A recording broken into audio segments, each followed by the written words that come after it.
Hello, hello. Thank you for joining me. This is my final day sharing the passages that are most prominent to me and my synthesis of the focus topics from book 32 in my Book a Week series, Adyashanti's Falling into Grace. Contemplation of free will has been an exercise that has been one of the most intimate for me, really, in terms of opening up what I think the human condition means and how I connect to substantive reality in my human form. I remember decades ago laying in bed at night before I fell into sleep and contemplating, sometimes for hours, what free will meant. I remember connecting as I'd really bring myself into close proximity with what it would mean to have free will. I remember connecting to a sensation that, of course, there was agency. Of course, there was an experience and a transaction with a sensation of choice that a human form maneuvers through in their human experience.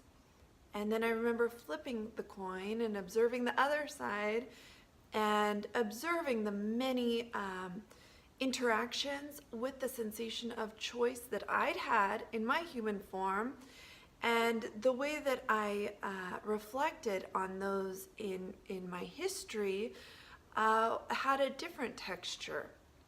I was able to, looking retroactively, see all of the myriad elements of my history that had impacted that choice. And then when I really reflected on what it meant to impact a choice, I could see how they led to that choice. They may have determined that choice. And then I continued that contemplation into all of the mystery, all of the myriad elements that may have led to or determined that choice that I did not have contact with on my screen of experience, on my screen of memory. And that opened up what this exercise has done for me, when I look back decades ago, what I experienced then was the value, the substantive value that I was connecting to in the contemplation itself. My vision was opening to a recollection of what it felt like to observe two sides of the same coin, and what it felt like to have that aha moment of recollection that they were two sides of the same coin, that they were interconnected, that they weren't different coins that I was looking at. That was, at the time, not an experience that I had the semantic capacity to share. I did not have the capacity to put that into words. But what I was experiencing was the irrelevance of the need to do that, because it was opening me to a space beyond words.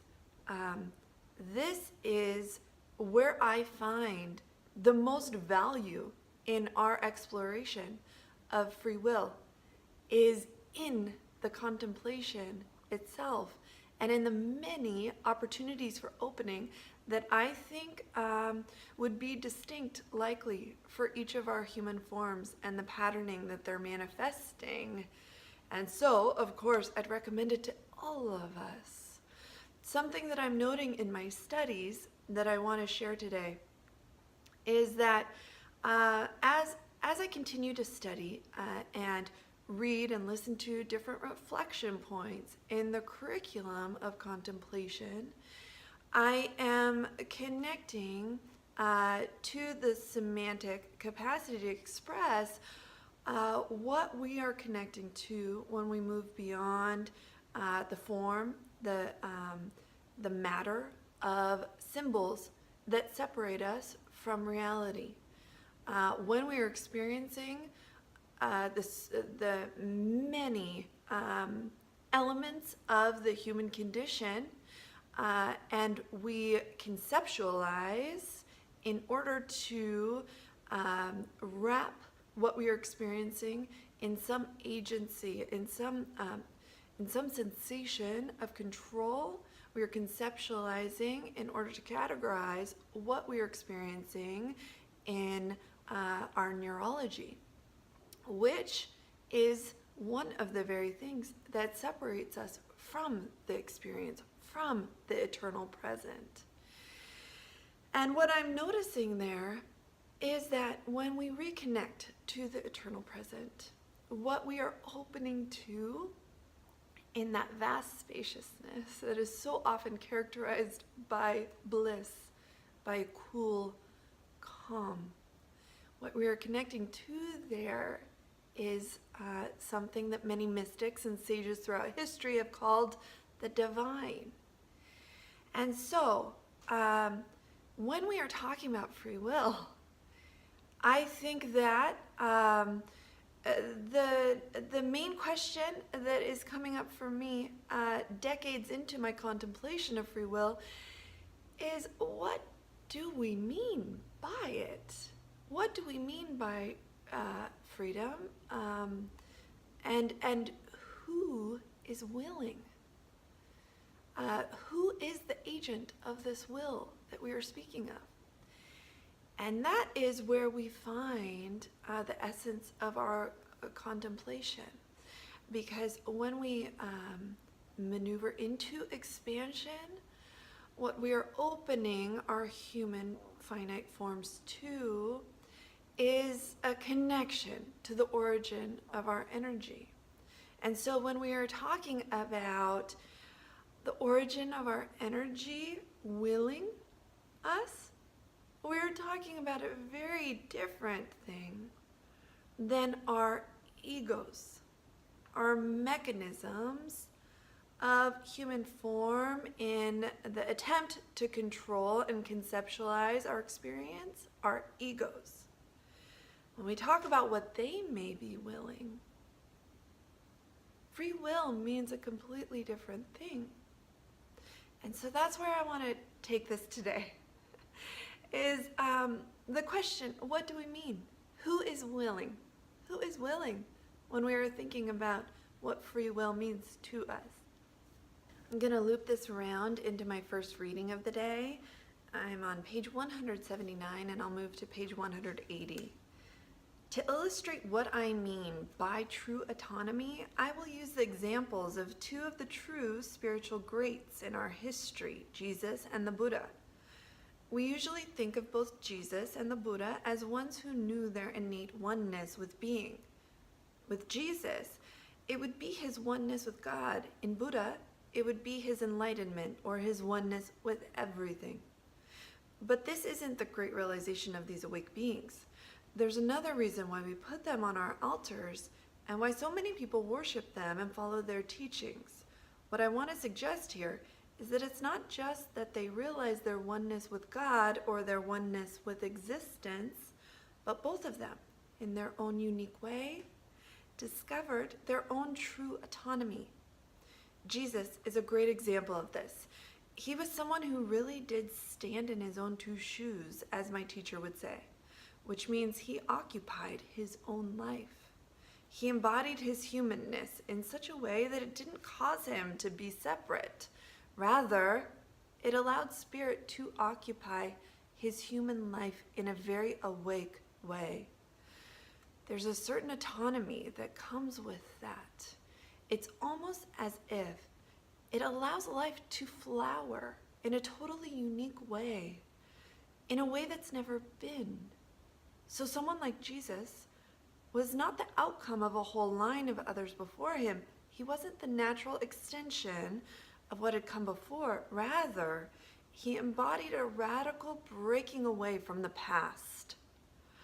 He brought in a whole new revelation, something extraordinarily unique and very dynamic. In conventional terms, Jesus brought forward his mission in life.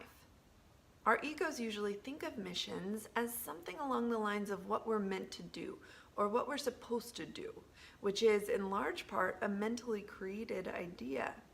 The discovery of one's true autonomy isn't something that the ego or the mind does. It's actually a flowering of existence in a very creative and new way.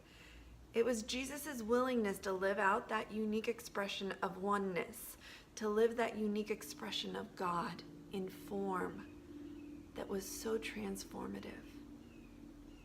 Without further ado, I'll move on toward today's readings. Enjoy. Page 133. The greatest generator of conflict, both internal and external, is our addiction to interpreting and evaluating each and every moment of our experience. When we continually judge and evaluate, we separate from what's happening. We feel a certain distance from our experience because now we've become the evaluator of the moment and we're no longer in unity with the flow of existence in life. We then find ourselves acting like a sports commentator to our own lives, making comments without actually being in the game. When we judge, we move to the sidelines of our own existence. Page 136. From our conceptual worldview, oneness is simply an idea. But once we begin to be pulled into this new way of being, oneness is no longer just a concept built on thought. Rather, it's an actual lived experience of a tremendous intimacy with each and every aspect of our lives. Even the most mundane and ordinary objects in our lives, events and people and circumstances, become transparent to this inner connectivity.